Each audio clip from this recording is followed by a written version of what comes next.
주어진 도면은 유도전동기 기동정지 회로의 미완성 도면이다. 자, 다음 각 물음에 답하시오. 자, 동작 설명을 먼저 보도록 하겠습니다. 자, 전원을 투입하면 표시램프 RL이 점등된다고 했습니다. 표시램프 RL 등이 자, 먼저 점등이 되고요. 그 다음 전동기 기동용 푸시 버튼 스위치를 누르면 전자접촉기 MC가 여자되고 MC A 접점에 의해 자기 유지되며 GL이 점등되고 동시에 전동기가 기동되면서 RL 등이 소등된다라고 했습니다. 그리고 전동기가 정상 운전 중 정지용 푸시 버튼 스위치를 누르거나 열동계정기가 작동되면 전동기는 정지하고 최초의 상태로 복귀한다라고 했습니다. 자, 지금 1번과 2번 문제 같은 경우는 문제에 주어진 이 도면을 이용해서 문제를 해결할 수가 있는데, 자, 1번 문제에서 자, 주어진 보기의 접점을 이용하여 보조 회로 또는 제어 회로를 완성하라고 했습니다. 자, 이제 문제에 주어진 보기에 자, 접점이 5가지가 나와 있죠? 예, 첫 번째 접점은 스위치죠. 기동용 푸시 버튼 스위치고요. 두 번째는 정지용 푸시 버튼 스위치. 다음 세 번째는 열동계정기 B접점. 네 번째가 바로 전자접촉기 보조 A접점. 그리고 마지막이 전자접촉기 보조 B접점이 되는 거죠. 그래서 문제에 주어진 이 5군데에다가 이 5가지의 접점 또는 스위치를 넣어주시면 되는 겁니다. 자, 그럼 먼저 동작 설명에서 자, 전원을 투입하면 표시램프 RL이 RL이 점등된대요. 그럼 RL 등이 점등된다라고 하는 것은 지금 여기 이 접점은 어때요? 초기 상태에 붙어있는 접점이 되겠죠? 붙어있는 접점. 그럼 이제 보기 중에서 자, 붙어있는 접점은 하나, 둘, 세 개입니다. 정지용 푸시 버튼 스위치, 열동계정기 B접점, 그리고 전자접촉기 보조 B접점. 근데 여기서 자, 지금 MC가 여자 되면 RL 등이 소등된다라고 했죠? 그렇기 때문에 이 MC가 여자 되면 접점이 떨어지는 바로 전자접촉기 B접점이 이제 여기에 들어가는 거죠. 그래서 여기에 이렇게 전자접촉기 보조 B접점이 들어갑니다. 그러면 여기는 MC B가 되는 거죠. 이렇게.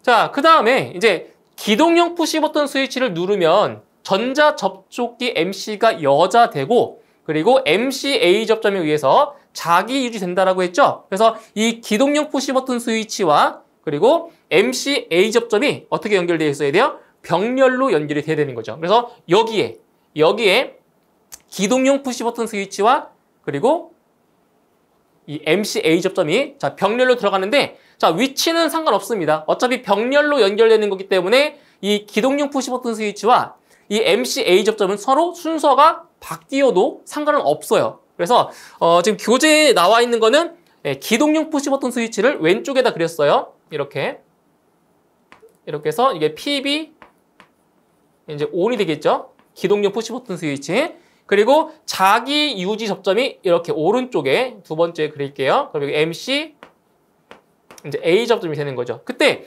요 기동용 푸시 버튼 스위치와 자기 유지 접점 서로 자리가 바뀌어도 상관은 없습니다. 예, 바뀌어도 돼요. 자, 그리고 전동기가 정상 운전 중에 정지용 푸시 버튼 스위치를 누르거나 열동 계전기가 작동되면 전동기는 정지한대요. 자, 그럼 여기서 이 2개 남았죠? 이 2개 남았는데 지금 이 접점이나 이 접점은 서로 직렬로 연결되어 있죠? 직렬로 연결되어 있기 때문에 자, 어디 순서가 바뀌어도 상관은 없어요. 그래서 일반적인 경우는 이제 여기에다가 이제 정지용 푸시 버튼 스위치를 집어넣고요. 일반적인 경우입니다. 그리고 열동계정기 B접점을 요 아래쪽에다가 이렇게 설치를 하는 거죠. THR B접점. 네, 이렇게 해서 보조 회로를 완성할 수가 있습니다. 자, 다시 말씀드리자면 이 지금 기동용 푸시 버튼 스위치와 자기 유지 접점은 서로 바뀌어도 되고요. 그리고 정지용 푸시 버튼 스위치와 열동계정기 B접점도 자리가 바뀌어도 상관은 없다. 그래서 이렇게 빈칸을 채워주시면 되고요. 그 다음에 2번에 그 주회로에 대한 점선의 내부를 주어진 도면에 완성하시오. 자, 이쪽 주회로 보시면 이렇게 점선으로 되어 있죠? 점선을 채워주시는 건데 바로 THR 열동 계전기를 그리시면 돼요. 열동 계전기. 그래서 열동 계전기를 어떻게 그리냐면 이런 식으로 그리시면 되겠죠. 많이 보셨죠? 우리 시퀀스 회로에서. 이런 식으로 빈칸에 점선 안에 열동 계전기의 기호를 그려주시면 되는 문제입니다.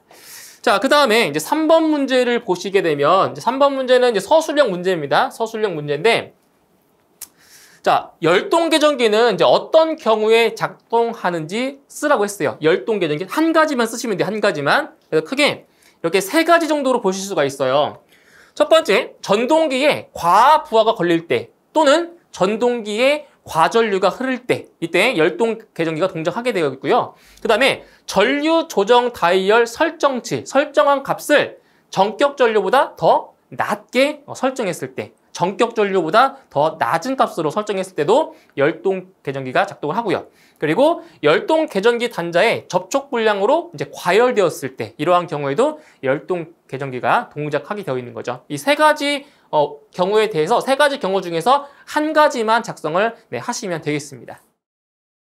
다음은 연기 감지기에 대한 내용으로 각 물음에 답하시오. 자, 해당 문제는 이제 연기 감지기에 대한 문제 세 문제가 지금 나와 있습니다. 자, 첫 번째로 자, 광전식 스포트형 감지기의 작동 원리를 쓰시오. 자, 광전식 스포트형 감지기입니다. 근데 지금 방식이 산란 광식이에요. 산란 광식.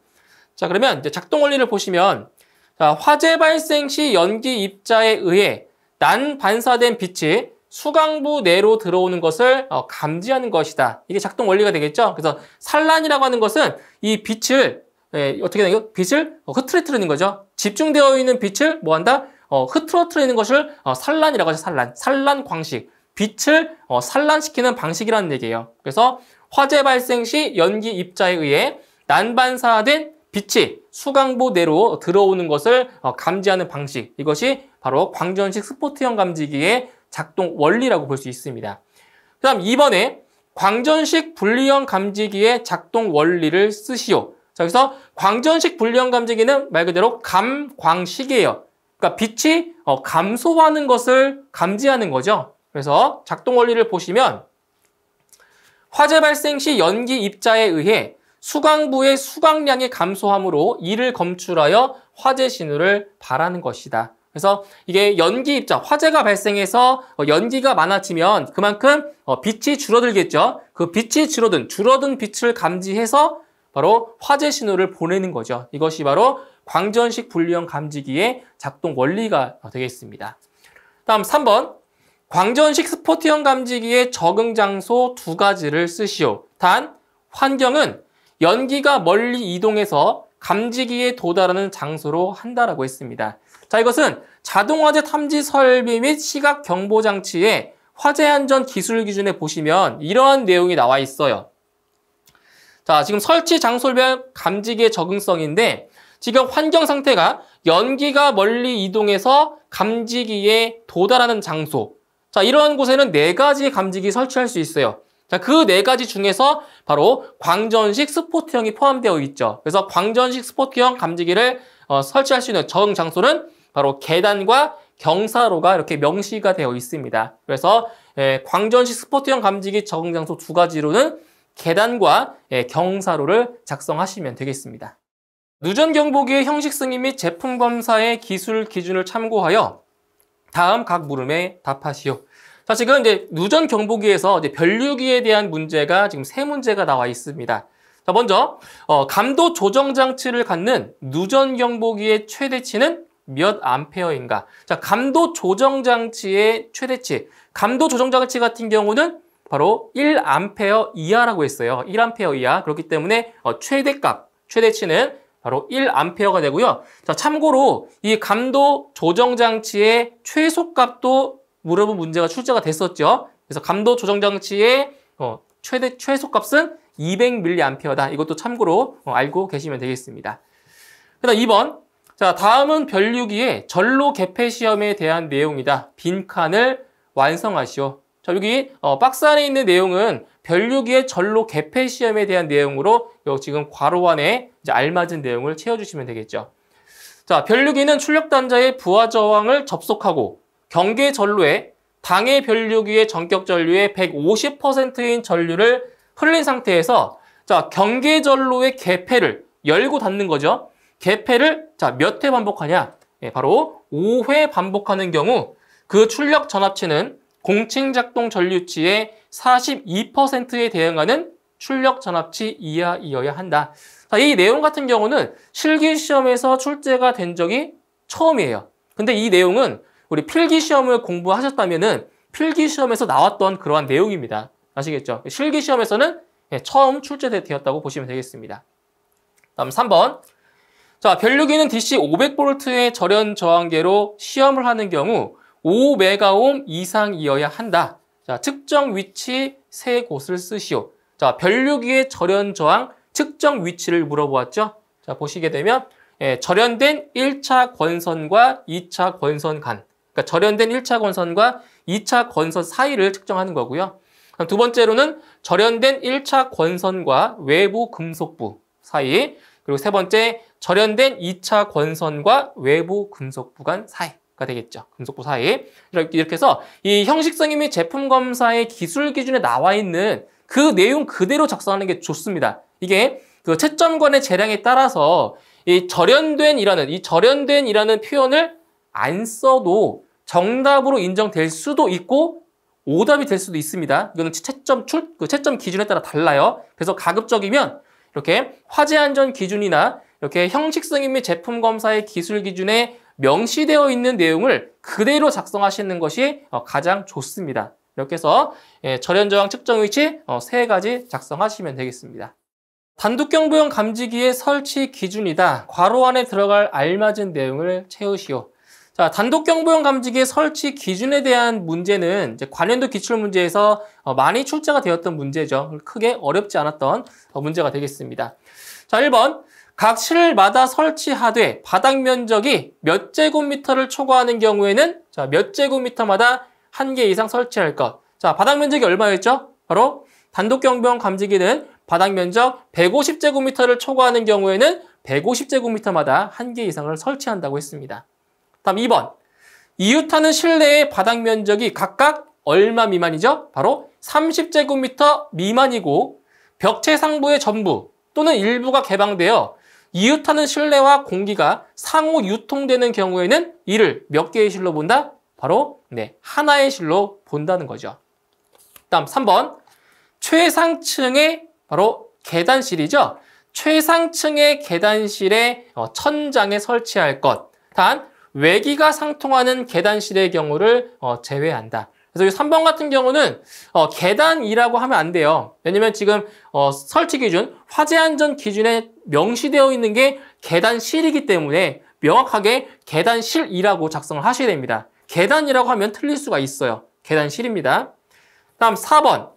상용 전원을 주전원으로 사용하는 단독경보용 감지기의 이것은 법 제40조에 따라 제품 검사에 합격한 것을 사용할 것. 바로 2차 전지가 들어가겠죠. 이렇게 해서 단독경보용 감지기의 설치 기준에 대한 내용으로 빈칸 채워주시면 되겠습니다. 예비 전원 설비로 이용되는 축전지에 대한 다음 각 물음에 답하시오. 자, 축전지에 대한 문제 3문제가 나와 있죠. 이 문제 같은 경우는 이제 관연도 기출문제에서 출제가 되었기 때문에 그렇게 어렵지 않게 풀으셨을 겁니다. 자, 1번 문항부터 보시면 자기 방전량만을 항상 충전하는 방식의 명칭을 쓰시오. 자, 충전 방식의 종류 중에서 이제 하나를 쓰시면 되는데 바로 여기서 무엇이라고 했냐면 자기 방전량만을 자, 항상 충전한다. 이거 시험에 자주 나왔던 거죠. 바로 세류 충전 방식이라고 하고요. 다른 말로는 트리클 충전 방식이다. 둘 중에 아무거나 답을 하셔도 되겠습니다. 정답은 세류 충전 방식 또는 트리클 충전 방식이 되겠습니다. 다음 2번. 비상용 조명 부하 200V용 50W 80등, 30W 70등이 있다. 방전 시간은 30분이고 축전지는 HS형 110셀이며 허용 최저 전압은 190V, 최저 축전지 온도가 5도C일 때 축전지 용량을 구하시오. 단 경련 용량 저하율은 0.8, 용량 환산 시간은 1.2라고 했습니다. 자, 지금 축전지 용량을 이제 구하는 문제인데 자, 어렵지 않게 구할 수가 있어요. 자, 보실게요. 먼저 이 축전지 용량을 구하기 위해서 무엇을 구할 거냐면, 자, 방전 전류의 값을 먼저 구하셔야 돼요. 전류. 자, 전류는, 자, 전압분의 전력으로 구할 수가 있어요. P는 VI라는 공식에서 I는 자, V분의 P로 구할 수가 있죠.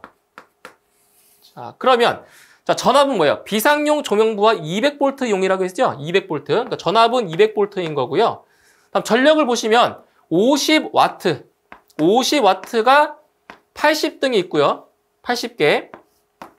그리고 30W가 몇 개이냐면 70개가 있대요. 70등. 이렇게 해서 전류의 값을 먼저 구하셔야 됩니다. 그래서 계산하시게 되면 전류의 값은 30.5A가 나와요. 30.5A. 자, 이렇게 구했고요. 이제 그 다음에 축전지 용량을 구할 수가 있죠. 축전지 용량 C는 자, L분의 1 곱하기 KI. 이게 가장 기본적인 공식이죠. 축전지 용량 구하는 기본적인 공식. 그때 요 L이라고 하는 값은 이제 우리가 알고 있는 보수율인데 이제 문제에서는 경련 용량 저하율이라고 나왔죠. 보수율입니다. 0.8. 0.8분의 1 곱하기 자, K는 용량 환산 시간인데 1.2라고 나와 있네요. 그럼 1.2를 대입하시고요. 그리고 이제 방전 전류, I가 방전 전류인데 아까 구했던 30.5A를 대입하시면 되겠죠. 그러면 축전지 용량은 45.75가 나오네요. 45.75가 나오고요. 단위는 암페어 아워가 되겠습니다. 이렇게 해서 축전지 용량 구하시면 되고요. 다음 3번. 연축전지와 알칼리 축전지의 공칭 전압을 쓰시오. 자, 여기서 공칭 전압 같은 경우는 이제 일반적으로 공칭 전압의 단위가 한 셀당 몇 볼트인지로 출제가 되고 있어요. 근데 지금 이 문제 같은 경우는 단위가 볼트로 나와 있죠. 그리고 이제 문제의 단위가 나와 있기 때문에 답을 하실 때는 단위를 생략하고 숫자만 적어주시면 되는 거죠. 그래서 먼저 연축전지 같은 경우는 공칭 전압이 얼마냐? 한 셀당 2볼트인 거죠. 그래서 연축전지는 2볼트가 되는 거고요. 그리고 알칼리 축전지는 한 셀당 전압이 1.2볼트죠. 이렇게 답을 해주시면 되겠습니다. 다음은 국가화재안전기준에서 정하는 옥내 수화전 설비의 전원 및 비상전원 설치 기준에 대한 설명이다. 자, 괄호 안에 알맞은 용어를 쓰시오. 자, 지금 세 가지 내용이 나와 있죠.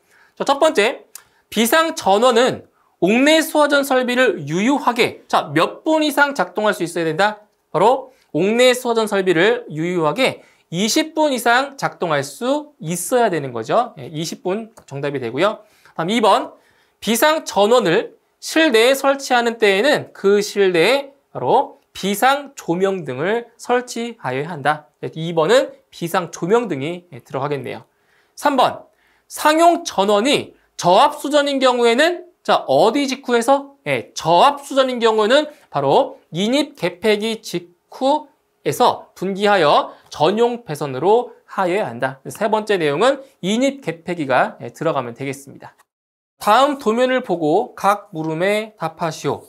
자, 1번 문제부터 보실게요. 자, 가는 수동으로 화재 신호를 발신하는 P형 발신기 세트이다. 자, 발신기와 수신기 간의 배선 길이가 15m인 경우 전선은 총 몇 미터가 필요한지 산출하시오. 단, 층고, 할증 및 여유율 등은 고려하지 않는다라고 했습니다. 자, 가가 지금 수동으로 화재를 발신하는 P형 발신기 세트인데, 자, 발신기 세트와 수신기 간의 배선 길이가 15m래요.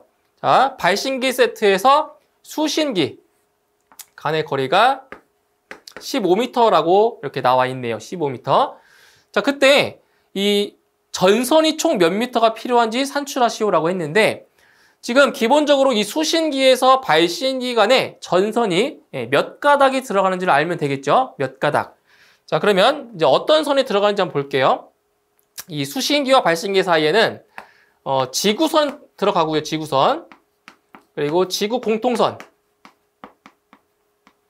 그 다음 응답선.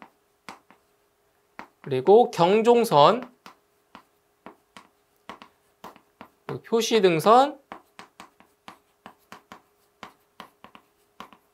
경종 표시등, 공통선 들어가죠? 이렇게 해서 이제 6가닥이 들어갑니다. 그래서 여기 수신기에서 발신기 간에는 가닥수가 이제 6가닥이 들어가는 거죠. 근데 지금 한 가닥당 지금 길이가 15m인 거잖아요. 따라서 15m 곱하기 이제 6가닥을 해주시면 전선의 총 길이는 90m가 나오게 되는 겁니다. 그래서 전선의 총 길이 몇 미터? 90m가 정답이 되겠습니다. 자, 다음 2번 문제를 보실게요. 2번. 자, 2번 문제를 보시면 자, 상기 건물에 설치된 감지기가 2종인 경우, 자, 감지기가 2종이라고 했어요. 자, 연기 감지기인데, 자, 2종이고요. 그때 8개의 감지기가, 자, 최대로 감지할 수 있는 감지 구역의 바닥 면적 합계를 구하시오. 단, 천장 높이는 5m인 경우라고 했습니다. 자, 연기 감지기예요. 연기 감지기. 자, 근데 연기 감지기 같은 경우는 이제 부착 높이와 감지기의 종변에 따른 자, 바닥 면적이 있죠. 기준 면적.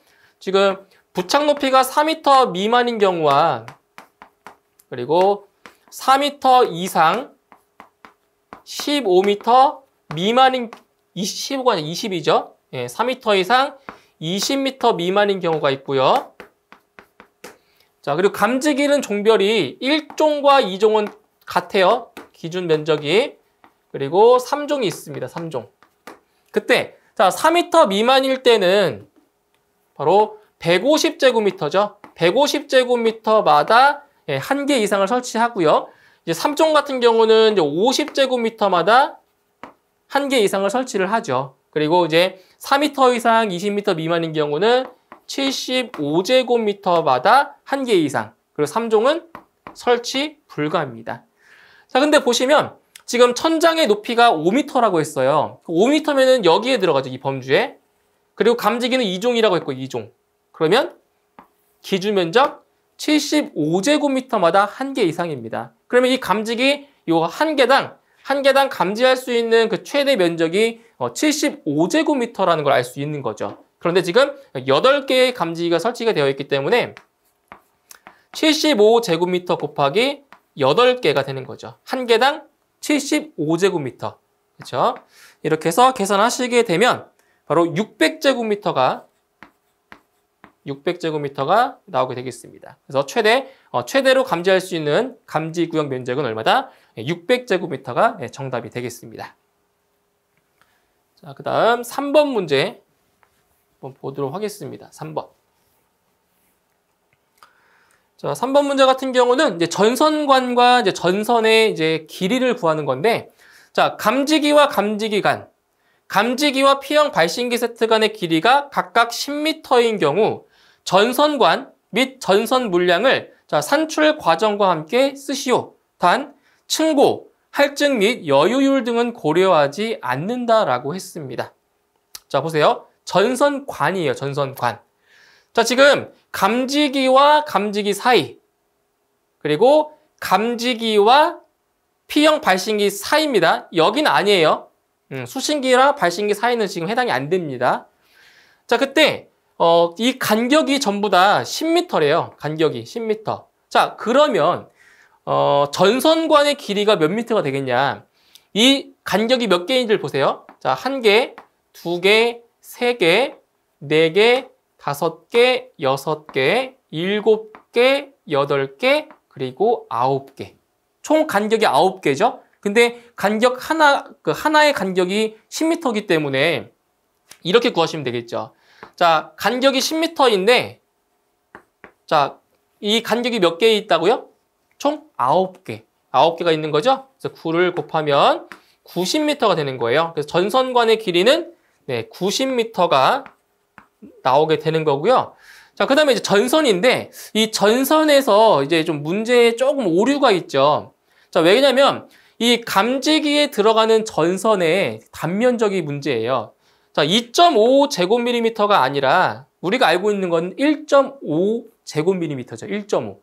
자, 하지만 여기서 전선의 길이를 산출하는데, 이 조건이 크게 작용하지 않기 때문에 이 문제를 이제 오류로 판단하기에는 조금 어려울 수도 있을 것 같아요. 왜냐면 이 2.5라는 값이 이 길이, 전선의 길이를 산출하는데 크게 작용하지 않기 때문에 단순히 이거 오타라고 보시면 될 것 같아요. 네, 될 것 같아요.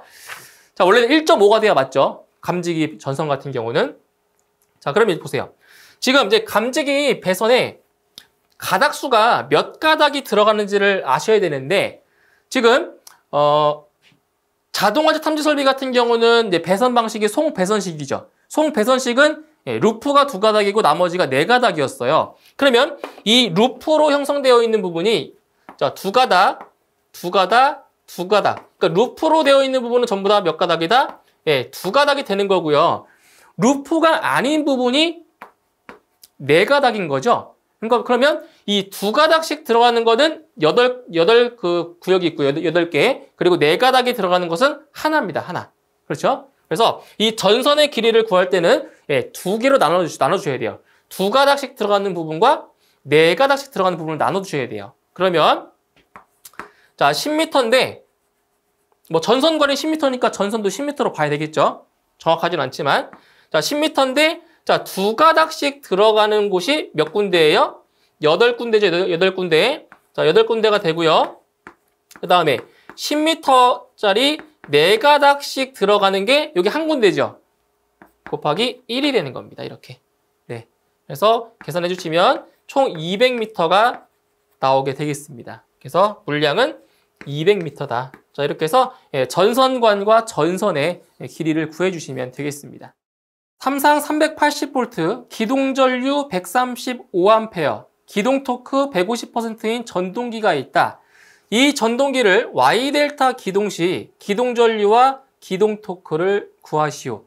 자, 이 문제 같은 경우는 이제 Y델타 기동을 했을 때 그때 이제 기동전류가 얼마고 기동토크가 얼마인지를 물어본 거죠.